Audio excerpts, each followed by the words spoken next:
आज का मेरा टॉपिक है हेपेटाइटिस बी।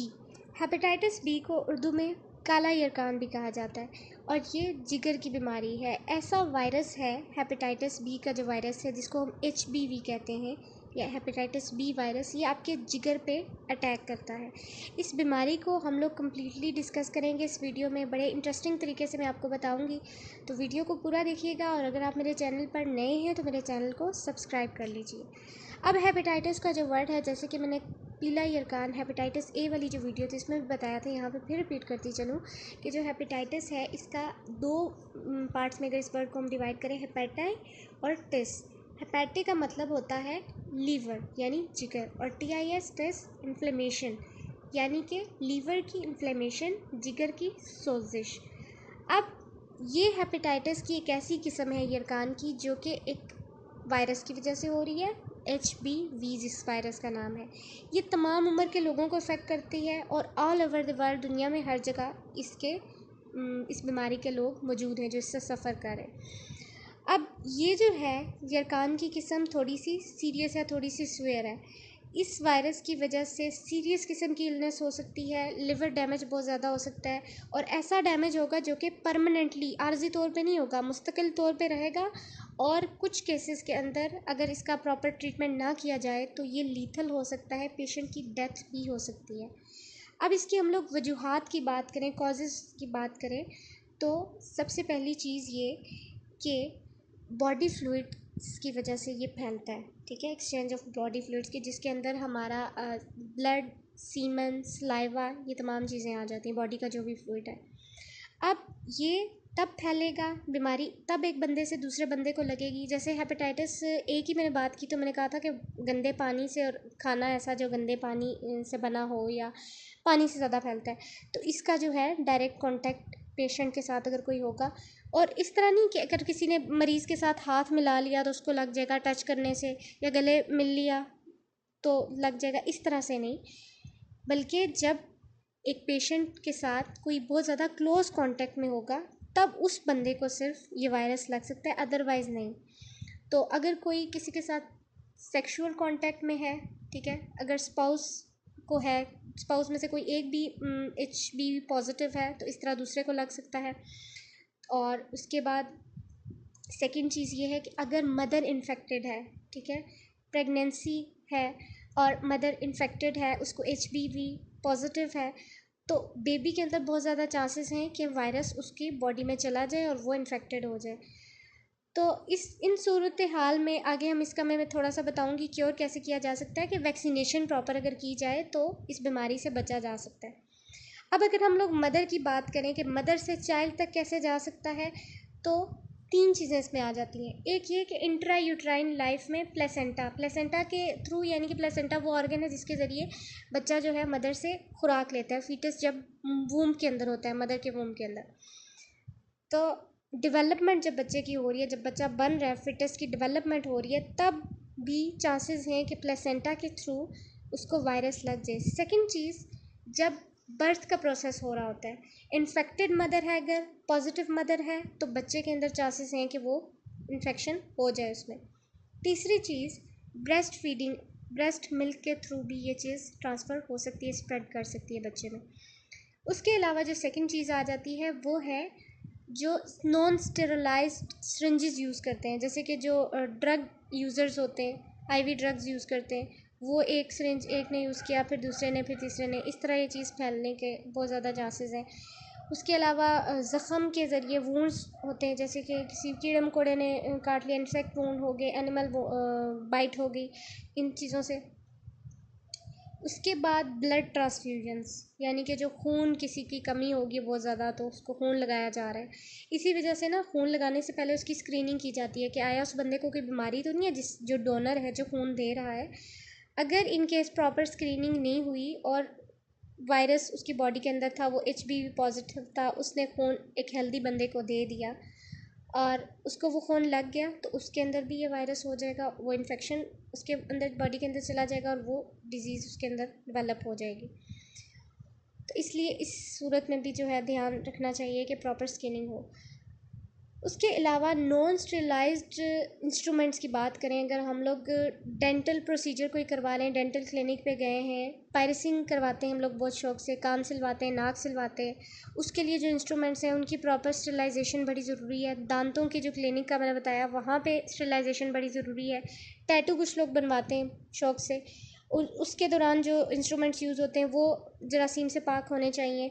मैनीक्योर पेडिक्योर ये तमाम चीज़ें कराते हुए जो चीज़ें यूज़ होती हैं, इन चीज़ों का ख़ास ख्याल रखना चाहिए। यहाँ से हेपेटाइटिस बहुत ज़्यादा फैलता है, हेपेटाइटिस बी, ठीक है, और हमें पता भी नहीं चलता। अब रिस्क फैक्टर्स की बात करें कि कौन कौन से ऐसे रिस्क फैक्टर्स हैं जिनके अंदर हेपेटाइटिस, जिसकी वजह से हेपेटाइटिस बी डेवलप होने के चांसेस हैं, तो उसमें सबसे पहले चीज़ आ जाएगी कि अगर क्रोनिक डिजीज़ है, हेपेटाइटिस क्रोनिक स्टेज में है, मदर या फादर दोनों में से किसी के अंदर, तो फिर बच्चे के अंदर चांसेस हैं कि वो हो सकता है। तो उसके लिए फिर हम लोग प्रॉपर ट्रीटमेंट उसका करते हैं और वो वैक्सीनेशन वगैरह से बचाव मुमकिन है। उसके अलावा आईवी ड्रग्स यूज़र्स, जैसे मैंने पहले बात की, प्रिजनर्स, कैदियों के अंदर ये चीज़ होने के चांसेस होती हैं। ट्रांसफ्यूजन, ब्लड की ट्रांसफ्यूजन की बात की। उसके अलावा ऐसे लोग जिनके मल्टीपल सेक्सुअल पार्टनर्स होते हैं, इसीलिए कहते हैं ना कि इस्लाम की टीचिंग को अगर हम फॉलो करें तो हम लोग तमाम बीमारियों से बच जाएँ, ठीक है। तो एक हेल्दी और क्लीन लाइफस्टाइल होना चाहिए आपका। हेल्थ केयर वर्कर्स, ख़ासतौर पे ऐसे लोग जो लेबॉर्ट्रीज़ में काम करते हैं, जिनका ह्यूमन ब्लड के साथ एक्सपोजर होता है, उनके अंदर चांसेस होते हैं ये डिज़ीज़ होने के। उसके बाद हम बात करेंगे सिम्टम्स की, यानी कि अगर खुदा ना खास्ता किसी को हेपेटाइटिस बी हो गया है तो उसके अंदर क्या अलामात देखने को मिलेंगी।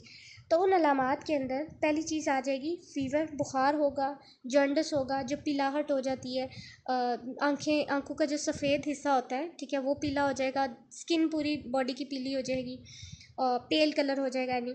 और उसके अलावा भूख में बहुत ज़्यादा कमी, लॉस ऑफ एपेटाइट होगा, और यूरिन का कलर बहुत डार्क हो जाएगा, जो आपका स्टूल है उसका कलर पेल हो जाएगा, जर्द हो जाएगा। उसके अलावा नौजिया, वॉमिटिंग, दिल ख़राब होना, उल्टी आना, जैसे पेट में एब्डोमेन वाले एरिया में जिस जगह जिगर होता है वहाँ पे बहुत ज़्यादा दर्द होगा पेट में। जॉइंट पेन, जोड़ों का दर्द हो सकता है, हाइव्स हो सकते हैं, पूरी बॉडी के ऊपर दाने ऐसे निकल आते हैं, रैश टाइप बन जाता है। सर का दर्द, हेडेक बड़ा कॉमन है, वीकनेस बहुत ज़्यादा, थकावट, फटीग, ये चीज़ें देखने को मिल सकती हैं। उसके बाद हम बात करें क्लिनिकल फीचर्स की, यानी हेपेटाइटिस बी किन दो किस्मों में एग्जिस्ट करता है। दो स्टेजेस या दो किस्में या दो फॉर्म्स होती हैं। एक होता है एक्यूट हेपेटाइटिस, एक होता है chronic hepatitis B. Acute hepatitis B infection क्या होता है, अगर तो इन्फेक्शन 6 मंथ्स के अंदर क्लियर हो गया है, ठीक है, शॉर्ट टाइम पीरियड के लिए अगर हुआ है और फिर ठीक हो गया खुद ब खुद, अपने बॉडी के इम्यून सिस्टम ने इसको क्लियर कर दिया, तो वो एक्यूट हेपेटाइटिस बी इन्फेक्शन है, ठीक है। ये बेगनिंग यानी कि स्टार्ट में होता है और ज़्यादातर लोग जो है इसको बॉडी से क्लियर कर लेते हैं। और ये अगर एडल्ट्स के अंदर होता है ना, तो उनके अंदर 5 में से 4 एडल्ट्स जो है ना वो एक्यूट इन्फेक्शन कर होता है उनकी बॉडी में और वो क्लियर कर लेते हैं, अपने आप को ठीक कर लेते हैं। जितनी इंसान की उम्र कम होगी, ठीक है, उतने ज़्यादा इसके कॉन्सिक्वेंसेस ख़तरनाक होंगे, बच्चों के लिए बड़ा ख़तरनाक हो सकता है।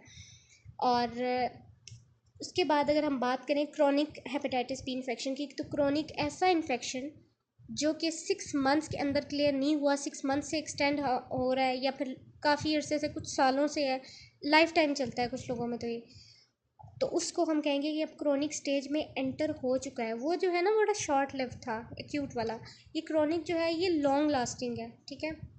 क्रोनिक का मतलब ही यही होता है। क्रोनिक हेपेटाइटिस की वजह से सीरियस किस्म की इन्फ्लेमेशन होगी जिगर की, पॉसिबली फेटल भी हो सकता है कुछ केसेस में, यानी कि जान जा सकती है पेशेंट की, क्योंकि सिरहोसिस होता है पहले स्टेज में, तो फिर आहिस्ता आहिस्ता करते करते अल्टीमेटली लीवर कैंसर बन जाता है, और cancer is the last stage. और ट्रीटमेंट जो इसमें यूज़ होता है ना क्रोनिक स्टेज में, वो इसलिए यूज़ करते हैं कि ताकि डिज़ीज़ का जो प्रोग्रेस है उसको स्लो कर देते हैं।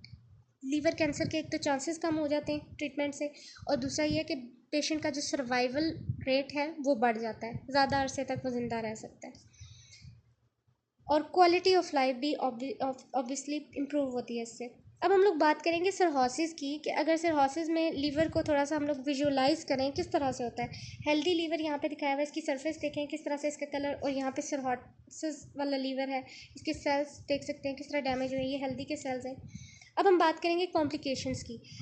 अब एक हेपेटाइटिस बी के जो पेशेंट है उसके अंदर क्या क्या कॉम्प्लिकेशन देखने को मिल सकती हैं। सबसे पहले सिरहोसिस। सिरहोसिस मतलब scarring of liver, permanent damage हो रहा है लीवर के अंदर। इन्फ्लेमेशन जो कि हेपेटाइटिस बी इन्फेक्शन की वजह से हो रही है, उसकी वजह से बहुत ज़्यादा एक्सटेंसिव स्कारिंग हो जाएगी लीवर के अंदर, सिरहोसिस बन जाएगा। सिरहोसिस से क्या होगा कि लीवर की जो एक फंक्शन करने की एबिलिटी होगी वो इम्पेयर हो जाएगी, वो ख़राब हो जाएगी, वो प्रॉपरली अपना फंक्शन परफॉर्म नहीं कर पाएगा। लीवर कैंसर सेकंड जो उसकी कॉम्प्लिकेशन है। वो लोग जिनके अंदर क्रोनिक हेपेटाइटिस बी का इन्फेक्शन होता है उनके अंदर बहुत ज़्यादा रिस्क इंक्रीज़ हो जाता है लीवर कैंसर होने का, ठीक है। अब यहाँ पे अगर आप देखें लीवर डैमेज के स्टेजेस दी हुई है, हेल्दी लीवर है, उसके बाद फैटी लीवर हुआ फर्स्ट स्टेज में, देन फाइब्रोसिस हुआ, फिर सिरहोसिस हुआ, और एंड स्टेज जो होता है वो इसका लीवर कार्सिनोमा या लीवर कैंसर जिसे हम कहते हैं, वो उस जब वो स्टेज होता है तो उसके बाद मतलब ज़्यादा अरसे तक पेशेंट ज़िंदा नहीं रह पाता, इसलिए कहते हैं कि इसका टाइम पे इलाज शुरू कर देना चाहिए। अब इसकी थर्ड कॉम्प्लिकेशन की बात करें लीवर की, तो लीवर फेलियर आ जाता है। एक्यूट लीवर फेलियर जो है वो एक ऐसी कंडीशन है जिसके अंदर जो वाइटल फंक्शन, जो मेन फंक्शन है ना लीवर का, वो बंद कर देता है, बिल्कुल शट डाउन कर देता है लीवर। और ये जब हो जाता है तब लीवर ट्रांसप्लांट बड़ा ज़रूरी है अगर बंदे को ज़िंदा रखना है, ठीक है, उसकी लाइफ को सस्टेन करने के लिए। तो फिर वो डोनर से लिया जाता है लीवर का पीस और उसके अंदर जो है वो सर्जरी करके डाला जाता है, और कुछ अर्से बाद वो है प्रॉपर उसका लीवर दोबारा से रीजनरेट करना स्टार्ट कर देता है, ठीक है, जो पीस हम डालते हैं उसके ज़रिए। खैर वो एक लंबा प्रोसीजर है, उस पर मैं कोशिश करूँगी कभी वीडियो बना दूँ। अब हम लोग दूसरी कॉम्प्लिकेशंस, दूसरी कंडीशंस की बात करें तो इसमें ये हो सकता है कि अगर किसी को हेपेटाइटिस बी हुआ है तो उसके अंदर किडनी डिसीज़ डेवलप होने के चांसेस हैं, या फिर हो सकता है ब्लड वेसल्स की इन्फ्लेमेशन हो जाए, यानी कि ये आहिस्ता आहिस्ता जब क्रोनिक स्टेज में चला गया तो बाकी सिस्टम्स को अफेक्ट करना स्टार्ट कर देगा, तो ये बड़ी डेंजरस डिजीज़ है। अब हम लोग और एक ही डायग्राम में तमाम लीवर की स्टेजेस को कवर करना चाहें तो इस तरह से यहाँ पे आप देख सकते हैं healthy liver first stage, then fibrosis होता है तो किस तरह से इसकी सरफेस हो जाती है, रफ़ हो रही है, देखिए पहले कितनी स्मूथ थी, कलर में भी काफ़ी चेंज आ रहा है, देन सिरहोसिस है, और एंड स्टेज कार्सिनोमा या लीवर कैंसर। अब हम बात करेंगे हेपेटाइटिस बी की प्रिवेंशन और इससे हम कैसे अपने आप को प्रोटेक्ट कर सकते हैं, कैसे बचा सकते हैं, यानी कि एहतियाती तदाबीर क्या है। सबसे पहले ये कि लोगों को अवेयरनेस होनी चाहिए कि ये कैसे फैलता है, यानी कि जो मैंने पहले भी ये बात बताई कि हाथ मिलाने से, टच करने से, मुसाफा करने से, गले लगने से इस तरह से ये डिज़ीज़ नहीं फैलती, बल्कि जब कोई बॉडी का फ्लूइड एक्सचेंज होता है वो तभी हो सकता है जब कोई पेशेंट के साथ बहुत क्लोज कांटेक्ट में, और कुछ बाकी मैंने रीजंस बताई, उस सूरत में हो सकता है। तो इन चीज़ों का ख्याल रखना चाहिए। वैक्सीनेशन इसकी मौजूद है, वैक्सीनेटेड अगर प्रॉपरली कोई बंदा है तो उसके अंदर ये वायरस जो है कुछ भी नहीं बिगाड़ सकता। और पर्सनल आइटम्स को शेयर करने से अवॉइड करना चाहिए, जैसे कि ईयरिंग्स हो गए, और पर्सनल यूज़ की कुछ चीज़ें होती हैं जिसमें पर्सनल ग्रूमिंग की चीज़ें आ जाती हैं, जैसे कि रेज़र्स हो गए हेयर रिमूवल के लिए जो यूज़ करते हैं, और नेल कटर हो गया, और ये छोटी मोटी चीज़ें जिनका हम आम तौर पे ख्याल नहीं रखते, लेकिन इनका बहुत एहतियात करनी चाहिए कि अगर किसी कोई खुदा ना खास्ता किसी के घर में कोई इन्फेक्टेड पर्सन है तो वो अपनी चीज़ें किसी और के साथ शेयर ना करे। और अल्कोहल और ड्रग्स का यूज़ बिल्कुल भी नहीं करना चाहिए, ठीक है।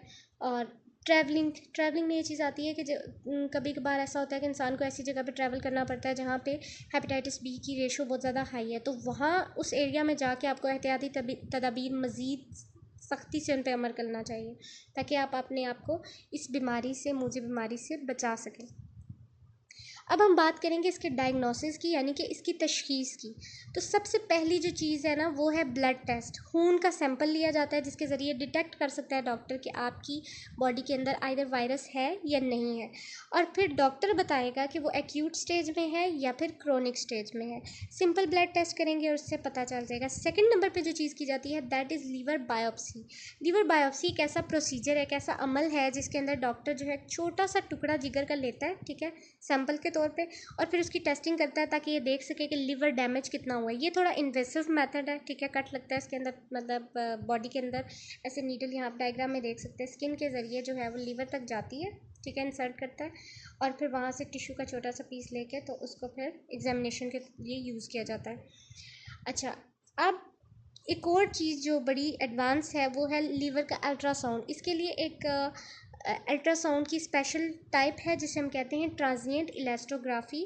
इसकी वजह से नॉन इन्वेसिव मेथड है, बगैर कट लगाए ये पता चलाया जा सकता है कि कितना अमाउंट ऑफ लीवर डैमेज है, कितनी मिकदार में लीवर जो है वो डैमेज हो चुका है।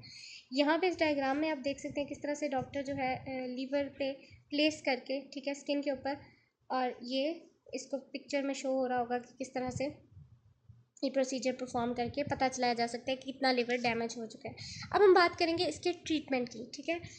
सबसे पहली चीज़ ये कि अगर खुदा ना खास्ता किसी बंदे को एक्सपोजर हो गया है हेपेटाइटिस बी के वायरस का, तो 12 घंटों के अंदर अंदर, ठीक है, एक्सपोजर होने के 12 घंटों के अंदर अंदर एक इंजेक्शन दिया जाता है इम्यूनोग्लोब्यूलिन का, जो कि बेसिकली एंटीबॉडी होती है, ठीक है।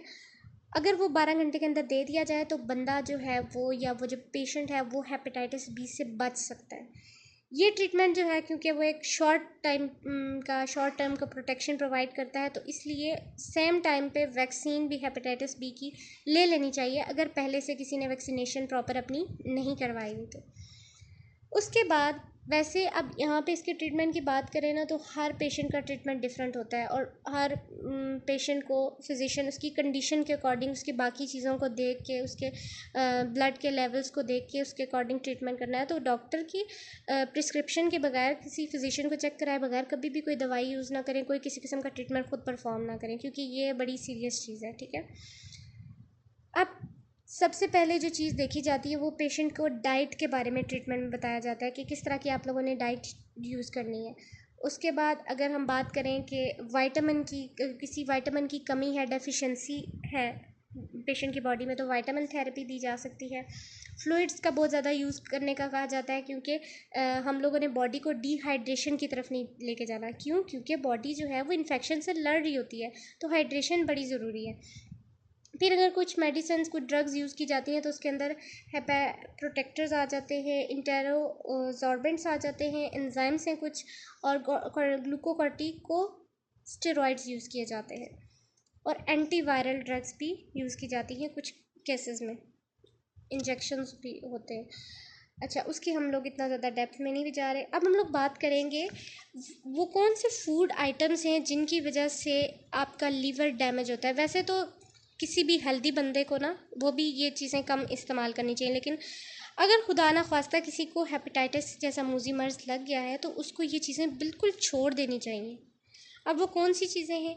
Excessive use of fatty foods, sugar, starch, alcohol और सॉल्ट अगर आप डाइट में बहुत ज़्यादा ले रहे हैं तो इससे आपका जो है ना डिज़ीज़ मज़ीद वर्स हो जाएगा, और अगर आपके अंदर डिज़ीज़ नहीं है तो रिस्क डेवलप हो जाएगा कि वो डिज़ीज़ हो सकता है, ठीक है। तो अब वो कौन सी चीज़ें हैं कि जो हेपेटाइटिस के मरीज़ के लिए अच्छी हैं, जो आपके जिगर को हेल्दी बना सकती हैं? उसके अंदर पालक आ जाएगी, ब्रोकली जो कि ग्रीन कलर की फूल गोभी टाइप की होती है, और उसके अलावा ब्लूबेरीज़ हैं, कॉफ़ी है, ग्रीन टी है, पानी वगैरह पिए। बॉडी फ्लूइड्स को एक्चुअली जो है वो मेंटेन करना होता है, ज़्यादा से ज़्यादा फ्लूइड्स लेने चाहिए, जूस, पानी किसी भी फॉर्म में, ग्रीन टी के फॉर्म में ले रहे हैं। और अगर हम बात करें कि वर्स्ट चीज़ें कौन सी हैं, कौन सी चीज़ें नहीं लेनी चाहिए, तो उसके अंदर फैटी फूड्स के अंदर आपके जंक फूड आ जाएगा, बर्गर्स, फ्राइज़, ये तमाम चीज़ें सेहत के लिए बिल्कुल अच्छी नहीं है। बहुत ज़्यादा अल्कोहल इंटेक करना ये नहीं अच्छा, शुगर, सॉल्ट, ये चीज़ें, तमाम चीज़ें जो है ना ये मुनासिब मिक़दार में होनी चाहिए। उसके अलावा जो पैकेजिंग में हम लोग स्नैक्स यूज़ करते हैं, बड़े शौक़ से खाते हैं, मैं ख़ुद भी लेती हूँ, लेकिन इनका इस्तेमाल लीवर के डिज़ीज़ अगर किसी को है तो उसको तो बिल्कुल नहीं करना चाहिए, लीवर के पेशेंट को।